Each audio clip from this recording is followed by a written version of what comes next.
चंबल संभाग में बाढ़ ने कहर बरपा दिया है। बांधों के गेट खोलने से सिंध और सीप नदी का ऐसा रौद्र रूप सामने आया है कि 6 पुलों को भारी नुकसान हुआ है। सिंध नदी पर बने 5 पुल 2 दिन में ढह गए। इन पुलों का निर्माण 5 से 11 साल पहले ही हुआ है। इसके अलावा 2 पुल ऐसे हैं जिनका रिकॉर्ड ही उपलब्ध नहीं है। इनका निर्माण 39 और 35 साल पहले हुआ था। लोक निर्माण मंत्री गोपाल भार्गव ने जांच के लिए कमेटी बनाई है। मंत्रालय सूत्रों के अनुसार बाढ़ में बहे और क्षतिग्रस्त 4 पुलों की निर्माण लागत 3,355 करोड़ है। मंगलवार को सिंध नदी के तेज पानी में घोरा घाट के नजदीक लॉन्च का पुल और रतनगढ़ वाली माता मंदिर का पुल टूट गया। बुधवार को तजिया जिले में सिंध नदी पर बना सेवड़ा पुल बह गया और इंदुरखी पुल क्षतिग्रस्त हुआ। इसके अलावा नरवर ग्वालियर को जोड़ने वाले पुल का एक हिस्सा बुरी तरह से क्षतिग्रस्त हो गया। इसी तरह सीप नदी पर बने श्योपुर मानपुर और श्योपुर बड़ौदा मार्ग के 2 पुल बाढ़ में क्षतिग्रस्त हो गए।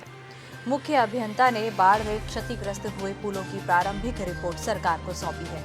इसके मुताबिक दतिया सेवाड़ा को जोड़ने वाले सिंध नदी पर 1982 में बने पुल का कोई रिकॉर्ड उपलब्ध नहीं है। इसी तरह श्योपुर जिले के गिरधरपुर मानपुर पुल का निर्माण 1985 में हुआ था, लेकिन इसके निर्माण की फाइल भी गायब है। रिपोर्ट में कहा गया है कि बाढ़ का पानी कम नहीं हुआ है, ऐसे में क्षति का आकलन फिलहाल नहीं किया जा सकता। बहरहाल इन 2 पुराने पुलों को छोड़कर शेष 4 पुल क्षतिग्रस्त होने पर सवाल खड़े हो गए हैं। सिंध नदी पर बने 3 पुल और गोरई अनखोर बह गए हैं। इसी तरह श्योपुर बड़ौदा को जोड़ने वाले सीप नदी पर बना एक पुल 2013 में बना था। जल संसाधन विभाग के retired chief engineer TR Kapoor के मुताबिक जितने भी बड़े पुलों का निर्माण किया जाता है, उसका डिजाइन तैयार करने से पहले 100 सालों में आई बाढ़ के रिकॉर्ड का आकलन किया जाता है। इसका नियमों में प्रावधान किया गया है। डिजाइन में बाढ़ के उच्चतम अनुमानित स्तर का आकलन कर वर्टिकल गैप रखा जाता है, जो बाढ़ के पूर्व अनुमान की मात्रा के आधार पर 150 से 1500 मिलीमीटर के बीच होता है।